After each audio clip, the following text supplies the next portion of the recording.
আরাফাত হচ্ছে সেই ময়দান যেখানে আদম আলাইহিস সালাম থেকে শুরু করে মুহাম্মদ রাসূলুল্লাহ সাল্লাল্লাহু আলাইহি সাল্লাম পর্যন্ত সব নবীদের চোখের পানি শুকিয়েছে। পৃথিবীর কোটি কোটি মানুষ এখানে কাঁদছে।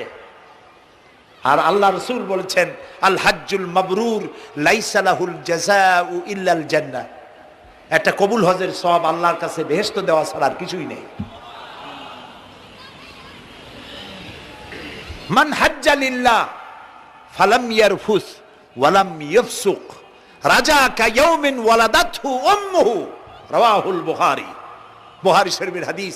রাসূলুল্লাহ বলছেন, আরাফাতের ময়দান থেকে হাজিরা যখন বেরিয়ে যায় সন্ধ্যায়, মা যেমন নিষ্পাপ সন্তান প্রসব করে, আরাফাত থেকে হাজিরা তেমন নিষ্পাপ হয়ে বেরিয়ে যায়।